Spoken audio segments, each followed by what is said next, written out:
오늘 하나님의 말씀 사무엘상 23장 1절로 14절 말씀입니다. 행동전의 기도부터라는 제목으로 하나님께서 주시는 말씀을 살펴보도록 하겠습니다. 이 단락 이야기가 다윗이 유다 땅 그일라에 머무는 그 이야기예요. 즉 아둘람 굴에 이제 또 거할 때 있었던 이야기입니다. 아둘람에 있었을 때 블레셋 사람들이 유다 땅 그일라 지역을 침범해가지고 곡식을 빼앗았습니다. 그 도덕적 관념이 상당히 미약했던 이 고대 근동 세계에 여기에서는 무력이 법이에요. 힘 있는 자가 왕입니다. 마치 이게 정글의 세계 같은 거죠. 그냥 약육강식입니다. 그 시대 추수철이 되면 힘 있는 자들이 그 무력을 사용해서 추수기에 수확물을 갖다가 약탈하는 일이 아주 흔했던 거예요. 예, 다윗의 입장에서 보면 자신이 이제 도망자예요. 그 도망자 신세에 지나지 않았지만 그냥 두 손 놓고 가만히 보고 있을 수만 없었다 이 말이에요. 왜냐하면 하나님께서 자신을 이스라엘의 왕으로 세우셨잖아요. 왕은 백성을 보호하고 구출해야 하는 그 이 임무를 받은 거예요. 그게 왕이 해야 할 일이란 말이야. 그래서 당연히 해야 할 일이기 때문에 이제 여기에서 다윗이 나서게 되는 것입니다. 사무엘상 23장 1절로 2절 말씀을 봅니다.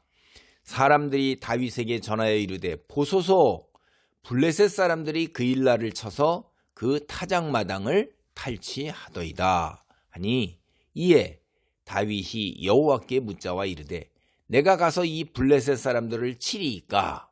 여호와께서 다윗에게 이르시되 가서 블레셋 사람들을 치고 그일라를 구원하라 하시니. 추수철에 블레셋 사람들이 이스라엘 사람들의 그일라 마을을 이제 습격해 온 거예요. 이게 이때 이제 우리가 앞뒤 전후 문맥에서 살펴보면 이게 보리가 추수철 혹은 밀을 수확하는 추수철 그때쯤인 거예요. 그러면 이게 초여름입니다. 그러니까 근데 이 그일라라는 곳이 헤브론에서 북서쪽으로 이제 13km 정도 떨어졌고 블레셋의 가드라는 곳에서는 남동쪽으로 20km 정도 떨어진 거예요. 그 다윗이 머물던 아둘람에서는 가까워요. 남쪽으로 5km 정도 떨어진 평지에 위치한 마을입니다. 그일라가 블레셋과 이스라엘의 국경이 맞닿는 접경지대에 있었던 거예요. 그래서 이게 이제 블레셋 사람의 습격이 잦을 수밖에 없었죠. 오늘날 한번 우리가 사는 세상 둘러보세요. 많은 사람들이 남의 것을 힘들이지 않고 자신의 것으로 만드는데 주저하지 않아요. 온갖 방법을 다 써서 한다 이 말이에요. 힘 있는 자는 힘을 사용해서 지식 있는 자들은 남을 이렇게 달콤한 말로 속여가지고선 그렇게 남의 것을 거저 먹으려고 하는 사람들이 적지 않다 이 말이에요. 그런 일을 하는데 주저하지 않는단 말이에요. 윤리의식이 희박했던 고대 근동 이때의 사람들은 얼마나 더 그러하겠어요. 힘으로 다른 사람 재물 빼앗는 것, 우리가 영화 드라마 보면 전혀 양심의 가책을 느끼지 않고 그거 당연하다는 듯이 생각되는 거예요. 힘 있는 사람들의 마치 권리인 것처럼 이렇게 약자들은 자신의 밑에서 발 밑에서 기어야 하는 것처럼 생각하는 걸 그저 짐승들처럼 그 정도까지 이렇게 생각한다 이 말이에요. 문명이 발달해서 좀 어떤 제도를 갖추기 전까지 이게 참 쉽지가 않은 건데, 그래서 이 블레셋 자신들이 수고하지도 않으면서 이 이스라엘 사람들이 힘들어 농사 짓는 거 약탈해 가는데 당연한 것처럼 생각하는 거예요. 무력으로 다른 사람의 것을 빼앗기 위해서 전쟁 훈련을 해서 그걸 대비하는 게 이게 유다 사람들이 아니라 이 말이에요. 하나님을 믿고 지었기 때문에 그저 한 톨이라도 더 많은 수확을 거두기 위해서 피땀 흘리기를 마다하지 않는 거예요.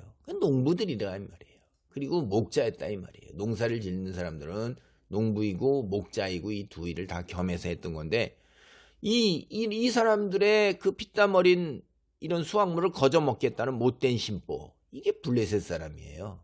세상 사람의 이제 전형적인 모습이다 하거죠. 하나님을 모르는. 이런 블레셋의 그일라 습격 곧바로 다윗에게 전해진 거예요. 사람들이 와서 왜 다윗에게 전했겠어요? 다윗이 지도자잖아요. 그래서 그가 즉시 여호와께 물은 것입니다. 근데 하나님께서 가서 그일라를 구원하라고 말씀하셨어요. 사무엘상 23장 3절로 5절입니다. 다윗의 사람들이 그에게 이르되 보소서 우리가 유다에 있기도 두렵거든 하물며 그일라에 가서 블레셋 사람들의 군대를 치는 일을 하리이까 한지라. 다윗이 여호와께 묻자오되 다시 묻자온대. 여호와께서 대답하여 이르시되 일어나 그일라로 내려가라. 내가 블레셋 사람들 내 손에 넘기리라 하신지라. 다윗과 그의 사람들이 그일라로 가서 블레셋 사람들과 싸워 그들을 크게 쳐서 죽이고 그들의 가축을 끌어오니라. 다윗이 이와 같이 그일라 주민을 구원하니라. 다윗과 함께하던 사람, 다윗을 추종하던 사람들은 사울과 블레셋 사람들을 두려워했어요. 그렇기 때문에 다윗을 따라서 그일라로 가기를 굉장히 주저한 것입니다. 이거 당연한 일입니다. 우리가 마치 이 사람들 믿음이 부족하고 그래서 좀 이렇게 나무라는 마음을 가지고 있다면 그건 조금 성급한 거예요. 우리가 조금 찬찬하게 살피면서 생각을 해봐야 돼요. 제가 왜 그렇게 말씀을 드리냐면 이 사람들의 모습이 우리의 모습이라 이 말이에요.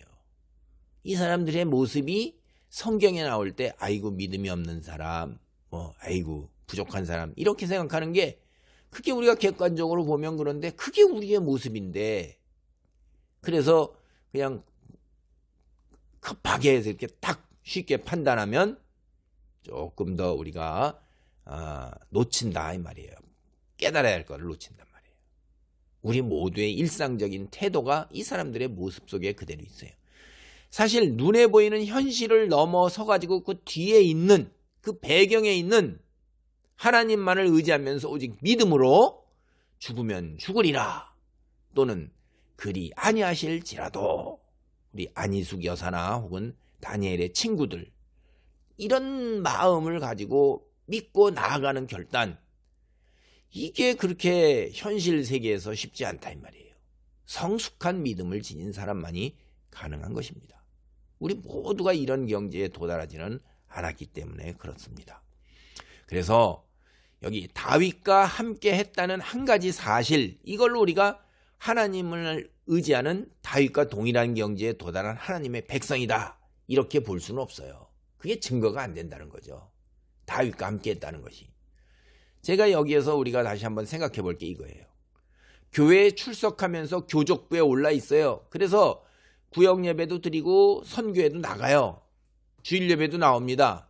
이게 구원받은 하나님의 백성이고 자녀 한 걸음 더 나아가서 성숙한 믿음의 경제에는 믿음의 사람이다.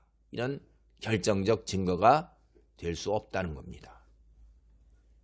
우리가 교인하고 성도를 분명하게 구별해야 돼요. 교회에 출석했다고 해서 구원받고 그 다음에 성화를 향해 나아가는 성도라는 결정적인 증거가 될 수는 없다는 거예요. 교인은 교회에 출석하고 등록해서 교족부에 올라가면 누구나 다 교인이라고 부를 수 있어요. 그래서 자기가 마치 그리스도인이 된 것처럼 착각할 수 있는데 사실 그리스도인은 다른 말로 성도는 여기서 더 나아가야 되는 거예요. 그러니까 예수님을 믿고 회개하고 중생하고 그래서 이제 하나님의 거룩한 성품을 본받고 세상에서 하나님의 백성 자녀 그리스도인으로 부름받은 그 소명 그걸 이루기 위해서 하나님 말씀대로 순종하며 사는 사람이 성도인 거예요. 그래서 이 성도의 외적 삶의 모습은 어떻게 보이냐면 세상 사람들의 눈에도 굉장히 자기들에게 구별된 삶으로 거룩한 삶으로 보이는 거예요. 그런 사람들은 다툼이 있었을 경우에 이해해주고 양보해주고 그리고 겸손한 모습을 보여요. 그게 굉장히 당연한 거예요. 그리고 때로 경우에 따라서는 손해보는 것도 주저하지 않아요. 그리고 드물기는 하지만 희생까지도 마다하지 않는다 이 말이에요. 왜냐하면 그 사람들이 하나님 말씀대로 믿고 순종하는 것에 의하면 세상 것들은 썩어진다 이거예요. 그 썩어질 거를 못하러 그 붙들고 있으려고 들어요. 그 다음에 종말에는 다 불타버려요. 아니 불타서 없어지는 것 그 못하러 붙들고 있으려고 들겠어요. 그리고 이제 하나님 앞에 섰을 때 내놓을 수 있는 게 그게 순수한 정금 같은 믿음뿐이다. 이걸 알잖아요. 그러니까 그 아는 대로 믿고 살아가는 거예요. 그러니까 세상 사람들 눈에 보기에는 저 사람들은 이해심도 넓고 양보도 잘하고 무척 겸손하고 야 손해보는 것도 주저하지 않는다. 돈 이런 거 자존심 명예 권력 이런 거 준다고 그래가지고서 우리가 뒷거래하기 어렵다. 그 사람들 그런 거에 흔들리지 않아. 이런 모습이 보인다 이 말이에요. 왜냐하면 그거 다 제가 말씀드린 것처럼 썩어 없어지고 불타 없어지는 거예요. 하나님 나라에 갔을 때 그거 가지고서 내세우지를 못한다 이 말이에요.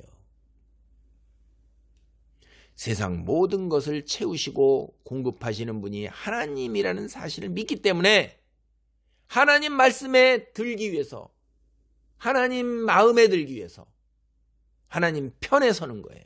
그래 하나님 말씀을 기준으로 행동하는 겁니다. 물론 여기에 이제 믿음의 분량대로 차이는 있어요. 다른 말로 표현하면요. 믿음의 성숙 정도에 따라 성화가 된 정도에 따라 세상 사람들 눈에 보이기에 여기에 이런 것을 기준으로 이해, 양보, 겸손, 희생 뭐 이런 거 기준에서 차이가 있는 거예요.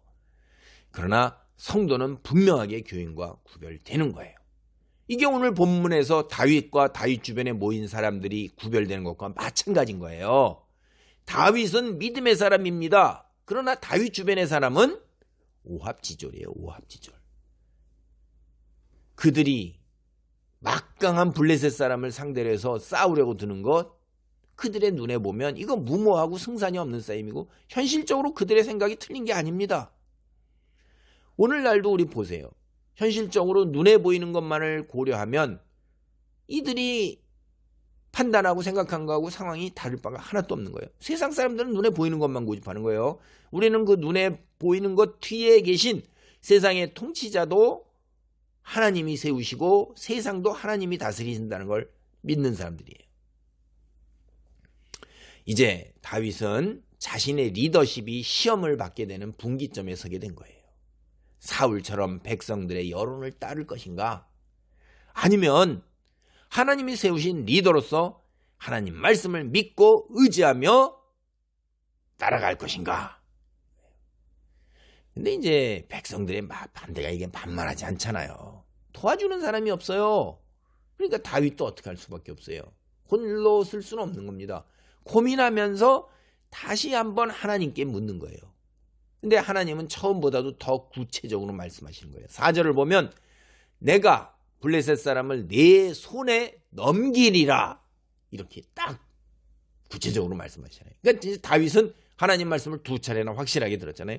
더 이상 주저하지 않는 거예요. 자신 따르기를 주저하면서 반대하는 사람을 설득해가지고 그 일나로 향했습니다. 그리고 블레셋 사람들을 본문대로 크게 쳐서 죽이고 그들의 가축도 끌어온 것입니다. 이 현실의 눈으로 보기에는 무모하기 짝이 없는 일입니다. 그리고 상황은 자신을 따르는 사람들조차도 거세게 반대했고 그렇지만 담대하게 하나님 말씀대로 순종한 거예요. 그랬더니 어떻게 됐습니까?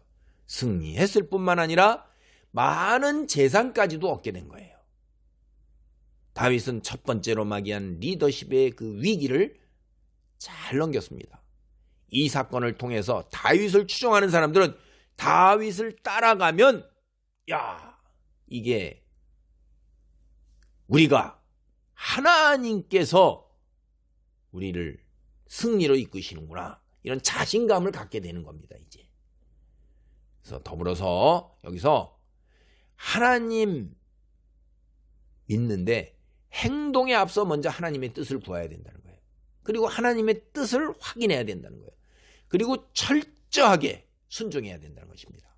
비록 하나님의 뜻이 우리 사람의 생각이나 감정, 느낌과 다르다 할지라도 순종해야 하는 거예요. 다윗이 바로 그렇게 하겠다는 그 의지를 보여준 것입니다. 여기서 우리는 다윗의 이러한 통치가, 리더십이 사울의 통치나 리더십과는 질적으로 확연하게 다르다는 걸 알 수 있어요. 다윗이 그일라에서 승리를 거둔 사건, 오늘날 우리에게 대단히 큰 교훈을 주고 있는 것입니다. 행동으로 옮기기 이전에 먼저 하나님의 뜻이 어떠한지 확인해야 한다는 거예요. 제가 다시 말해서 행동에 앞서 기도부터 먼저 해야 한다는 거예요. 그래서 하나님의 뜻을 확인해야 된다는 것입니다. 그리고 확인한 하나님의 뜻이 지금 내 눈으로, 아니 현실의 상황에 비추어 볼 때 대단히 따르기 어렵더라도, 무모한 것처럼 보일지라도 철저하게 순종해야 한다는 것입니다. 죽으면 죽으리이다, 그리 아니하실지라도 라는 이런 믿음으로 철저하게 순종해야 된다는 것이에요. 근데 제가 이렇게 말씀드린 이 부분에서 우리는 조심스럽게 이야기해야 할 점이 있어요. 살펴봐야 할 점이 있는 것입니다. 일부 지도자들이 믿음을 앞세워서 무조건 하나님의 뜻이라며 순종할 것을 요구하는데, 이게 분별을 잘해야 되는 거예요.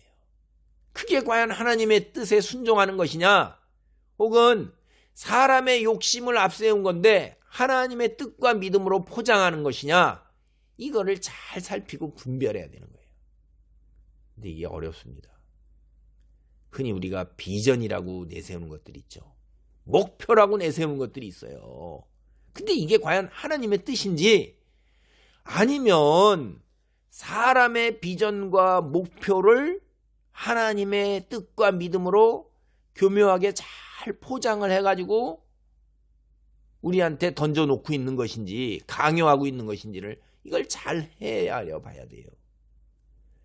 제가 그래야 된다고, 잘 헤아려 봐야 된다고 말은 하지만 실제로 현실에서 이렇게 하나님의 뜻을 분별해야 하는 상황에 처하게 되면, 오늘 우리가 여기 다윗의 상황에 보는 것처럼, 또 제가 이렇게 말씀드리는 것처럼 쉽게 간단하게 드러나는 건 아니에요. 정말 힘듭니다. 하나님의 뜻과 믿음을 너무나 교묘하게 포장을 해서 압박을 하기 때문에 정말 쉽게 판단하는 것이 대단히 어렵고, 많은 사람들이 그래서 여기에 따라가요. 그런데 그것을 거슬러서 분별하고 판단해야 된다는 게 굉장히 어려운 것입니다. 제 예를 한번 들어보겠어요.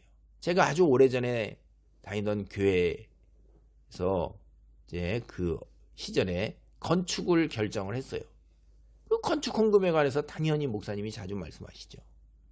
그리고 그때 당시 이제 분위기가 어땠냐면, 유명하다는 부흥사들이 교회마다 부흥회를 여는 거예요. 근데 그게 거의 대부분이 말씀을 통한 교인들의 성숙을 도모해서 그렇게 성숙한 믿음의 경지로 나아가는 것보다 헌금을 부추기는 것, 이게 이제 거의 유행인 것처럼 그렇게 되어 있어요. 그래, 유명하다는 부흥사들이 이제 헌금을 교인들로부터 많이 이렇게 거두어 드릴 수 있는 능력으로 그렇게 유명하다는 거예요. 이게 뭐냐면, 우리가 들은 지도자들의 말씀이 기복신앙적인 방향이 상당히 많아서 그래요.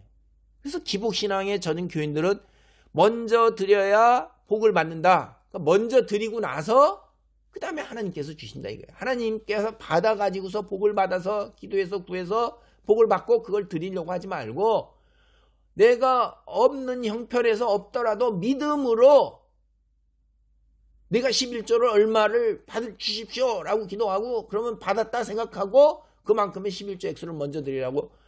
심지어 이런 교회 말고 뭐 어마어마하게 큰 교회로 이제 이적을 해가지고 다닐 때에도 그 목사님이 강단에서 장로나 뭐 이런 사람들, 사업하는 사람들이 그렇게 해서 파산지경에 이르러서도 그렇게 해서 믿고 드렸더니 그런 11조를 받았다. 이렇게 말씀을 하시고 그러셨어요. 이게 기복신앙에 젖어 있는 거죠.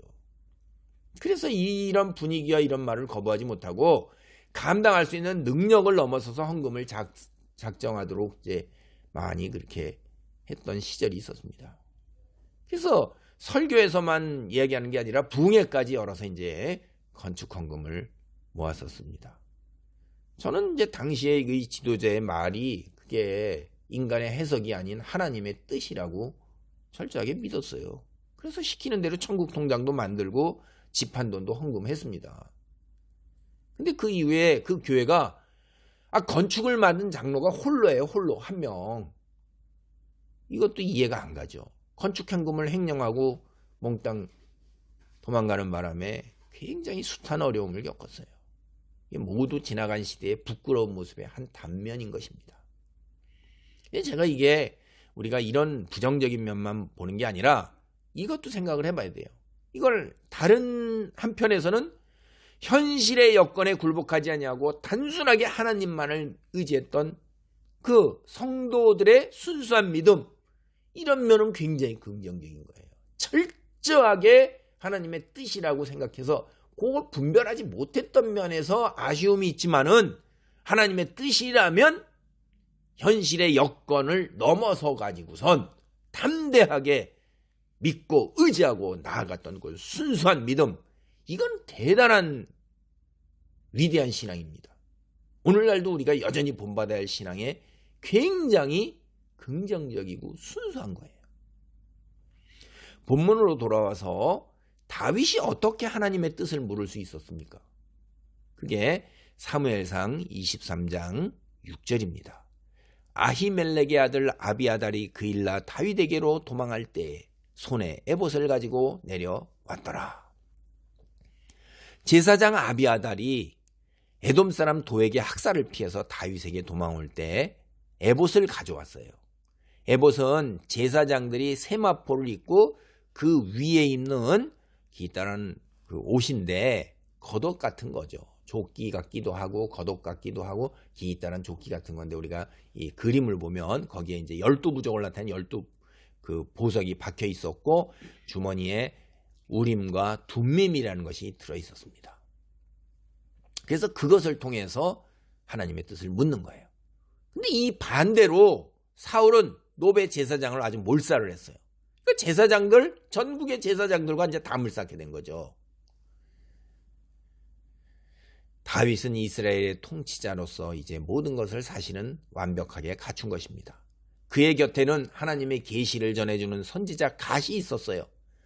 이스라엘 종교에서 하나님의 뜻을 묻는 데 필요한 에봇, 그 에봇은 그 손에 넣으면 그렇다와 아니다를 묻는 두 가지 그 돌인가 보석인가 그게 들어 있었어요. 하나님 그 일나로 가야 합니까? 그렇게 하고 둠밈에다가 그 에봇에다 손을 넣어서 싹 뽑을 때 그렇다가 나오면 그런 거고 아니다가 나오면 아닌 거예요. 이게 우리가 뒤에 이제 성경을 보면 그렇게 이렇게 하나님의 뜻을 묻도록 되어 있습니다. 근데 그 에봇이 다윗에게 있어요. 그리고 다윗 자신이 하나님이 지명하신 이스라엘 왕이잖아요. 그럼 보세요. 왕이에요. 그 다음에 하나님의 뜻을 묻는 에봇 있어요. 하나님의 말씀을 전하는 선지자 갓이 있어요. 계시를 전하는. 그럼 세 가지 요소가 삼위일체가 돼서 다 작용하는 거죠. 앞으로 이제 다윗의 삶에서 이것이 이루어지는 것입니다. 이 그일라 사건을 통해서 다윗의 왕권이 하나님께서 세우신 것에서 이제 이론으로만 왕이 아니라 현실에서도 왕의 모습을 갖춰가면서 왕이 지닌 요소들을 다 그것이 작동하는 단계가 이제 그일라 사건을 통해서 이루어진 것입니다. 다윗이 그일라를 습격했던 블레셋을 물리치고 승리를 거둔 사건, 이게 상당히 의미가 있는 사건이에요. 현실적으로 그리고 사실적으로 다윗은 이스라엘 왕으로서 첫 계가를 올린 거예요. 승전고를 올린 거예요. 사실 사울의 밑에서 군대 장수였었는데 그것은 사울의 밑에서 군대 장수로서 계가를 올린 건데 여기는 이스라엘 왕으로 계가를 올리면서 블레셋 사람들의 입장에서는 다윗은 언제나 큰 골칫거리예요. 가장 큰 골칫거리예요. 이스라엘에. 그게 다시 한번 확인된 거예요. 두 번째, 다윗은 자기 자신이 사울에게 쫓기는 처지였음에도 불구하고 자기 개인의 이익이나 안정보다 자신의 영토에 거주하는 백성을 보호하고 구출하는 왕의 모습을 보여주고 있는 거예요. 참다운 왕의 모습을 보여주고 있는 거예요. 사울과는 정다른 거죠. 그래서 다윗은 요즘 표현을 하면 사실 망명정부를 형성하고 있는 것입니다. 그일라를 구한 다윗, 그 고장에서는 영웅이요 은인이 되었습니다. 근데 그 소식이 곧바로 사울의 귀에 들어갔습니다. 사무엘상 23장 7절로 8절 말씀입니다. 다윗의 그일라에 온 것을 어떤 사람이 사울에게 알림해 사울이 이르되 하나님이 그를 내 손에 넘기셨도다. 그가 문과 문빗장이 있는 성읍에 들어갔으니 갇혔도다. 사울이 모든 백성을 군사로 불러 모으고 그일라로 내려가서 다윗과 그의 사람들을 애워싸려 하더니 사울은 소식을 전해 듣자마자 즉각 다윗을 잡으러 나선 거예요. 여기서 다시 한번 사울의 무책임한 모습, 분별력 없고 정상인이 아니라는 것을 우리는 깨닫게 됩니다. 자신의 통치권 안에 있던 그일라를 자기가 구하지 못해서 다윗이 구했다면 그 감사를 표해야 마땅한 거잖아요. 왕으로서. 근데 오히려 사울은 다윗을 죽이지 않은 거예요. 한 걸음 더 나아가서 사울이 정말로 생각이 있다면 다윗에게 패해서 도망간, 즉 이스라엘 영토를 침범했다가 전쟁에서 패해 도망가는 블레셋 사람의 뒤를 추격해가지고선 마무리를 확실하게 해야 되는 거예요. 근데 사울은 이성과 논리가 통하지 않습니다. 분별력이 없어요. 왕에만 집착하고 개인적인 이익만을 앞세우는 눈먼 사람이 되어버린 거예요. 그의 삶의 유일한 집념이 뭐예요? 다윗을 죽이고 양이를 지켜내는 게 그게 삶의 유일한 집념이에요. 이러한 집념, 이제 사울은 내려놓지를 못하고 여기에 고착되어 버린 것입니다. 상당히 안타깝죠. 다윗이 그일라에 있다는 소식을 들은 사울은 정말 어처구니없는 착각을 하고 있어요. 하나님께서 다윗을 자기에게 넘기셨다 이러면서 기뻐하는 거예요. 보세요. 사울은 일찍이 하나님께 버림받았어요. 뿐만 아니라 자기 스스로 하나님을 대적해서 하나님의 제사장과 그 가족을 다 몰살했잖아요. 그런 사울에게 하나님이 다윗의 생명을 넘겨주셨다는 거, 이게 말이 됩니까? 삼척종자도 말도 안 되는 거 다 알아요. 근데 사울만 모르는 거예요. 이게 성경이 분명하게 얘기하죠. 사무엘상 23장 14절에서 다윗이 광야의 요새에도 있었고 또 십광야 산골에도 머물렀으므로 사울이 매일 찾되 하나님이 그를 그의 손에 넘기지 아니하시니라. 내가 다시 말씀드리면 사울은 자신만 혼자서 모르고 있는 거예요.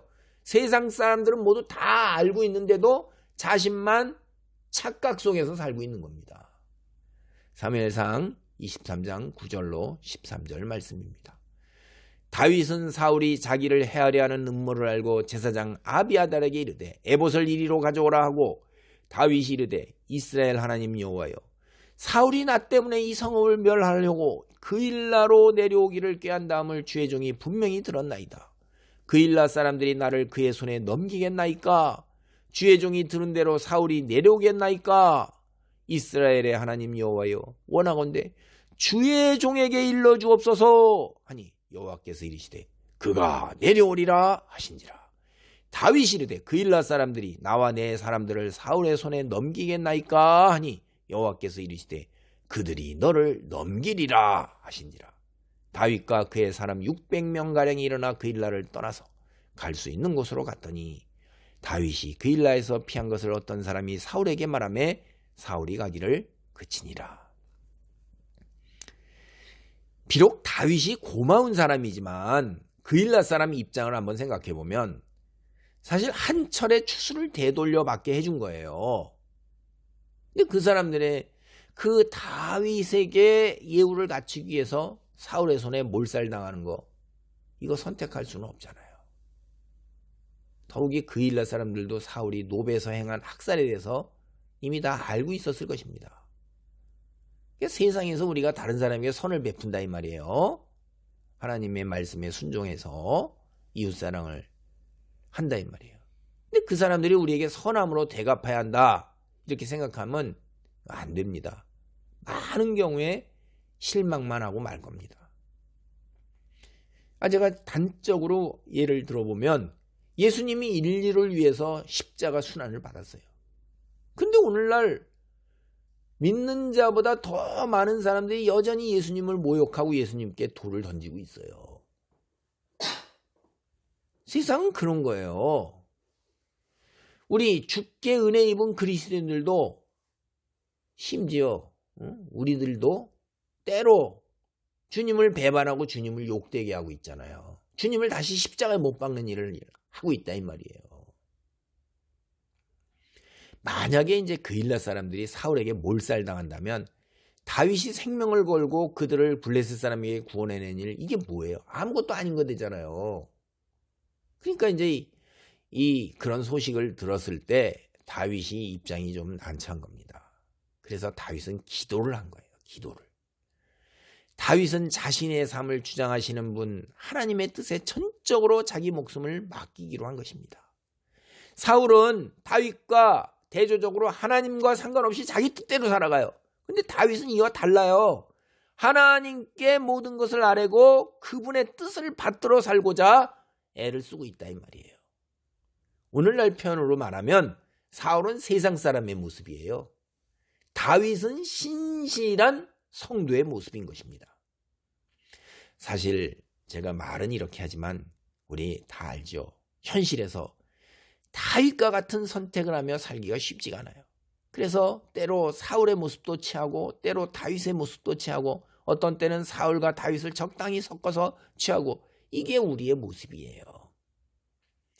모든 것을 내려놓고 전적으로 하나님만 의지하고 살아가기에는 세상에서 누려야 할 것이 너무나 많은 거예요. 여러분, 사울은 얼마나 왕궁에서 편하게 삽니까? 따르는 사람이 얼마나 많아요. 다윗은 광야에서 살아야 돼요. 불편하기 짝이 없어요. 힘들어요. 고단해요. 오늘 마찬가지예요. 우리가 하나님만을 믿고 의지하고 살면 현실적으로 불편하고 고단하고 때로는 고통스럽기까지 한 거예요. 제가 그 단적인 예를 들어볼까요? 입에 올리기 참 누구나 다 싫어하는 겁니다. 가난입니다. 가난. 성도들도 가난 두려워하고 가난 싫어해요. 지도자도 그렇습니다. 청빈, 오늘날 가장 인기 없는 말이에요. 도덕적 관념, 법, 하나님 말씀 따라서 가난을 택하고 그렇게 살아야 하는 거. 근데 우리 윗세대 우리를 이끌었던, 제가 앞선 믿음의 지도자들에 대해서 여러분이 부정적인 관점을 갖기 쉬운데 그렇지 않습니다. 그분들도 그것이 하나님의 뜻인 것으로 아는 사람들이 많았어요. 그 사람들은 굉장히 청빈했어요, 사실. 그래서 자신이 가진 것, 이런 것들을 다 팔아가지고선 하나님의 교회를 성전으로 생각해서 교회를 세우려고 애를 썼고, 그래서 길거리에 나앉기도 하고 그냥 천막 치고 살고 굶기도 하고 뭐 이런 거 두려워하질 않았어요. 하나님 말씀대로 순종하고 그것이 하나님의 뜻이라 생각하면서 그렇게 살아가는데, 오늘날은 꿈도 못 꾸고 상상조차, 입에 담을 수조차도 없는 거예요. 그런 거. 어둠의 세력들이 그래서 물질과 쾌락으로 세상 사람들을 욕하고 믿는 자들도 욕을 하는데 거의 대부분 넘어갑니다. 물질과 쾌락, 이거 참 어려운 거예요. 자본주의하에서 굉장히 힘들고 쉽지가 않죠. 이를 극복하기 위해서는 말씀과 기도와 훈련이 필요한 거예요. 이게 없이는 절대로 우리가 결단코 이 물질과 쾌락, 어둠의 세력들의 유혹에 넘어가지 않기가 쉽지가 않습니다. 하나님은 다윗에게 그일라를 떠나라고 말씀하셨어요. 그일라 사람들이 다윗을 사울에게 넘겨줄 의향이 있다고 분명하게 말씀하시는 거예요. 다윗의 입장에서 볼 때는 은인에게 어떻게 이럴 수가 있느냐 이렇게 물을 수 있지만, 자신의 생존을 위해서 은인에게 등을 돌려야 하는 그일라 사람들 심정도 우리가 생각해 봐야 되고, 그리고 현실에서 그 사람들을 그냥 무조건 나무라 할 수는 없는 거예요. 그리고 설령 그일라 사람들이 다윗에게 머물러 달라고 요청한다 해도 다윗은 그리해서는 안 되는 거예요. 사울이 노베에서 어떻게 했는가를 다 알잖아요. 만약 자신이 머문다면 똑같은 비극이 그일라에서 반복되어 일어날 수도 있는 것입니다. 그래서 다윗은 하나님께 묻고 기도하고 응답받은 후에 600명으로 늘어난 추종자를 이끌고 그일라를 떠났어요. 여기 올 때 400명이었어요. 200명이 더 늘어났어요. 아유, 참.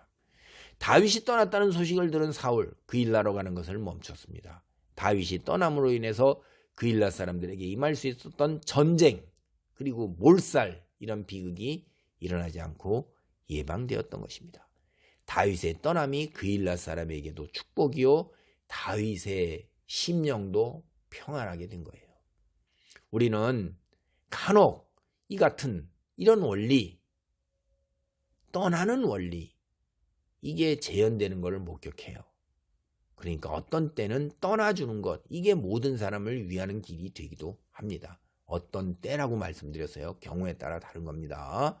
분별할 수 있는 지혜와 믿음이 있기를 바랍니다. 오늘 말씀을 정리합니다.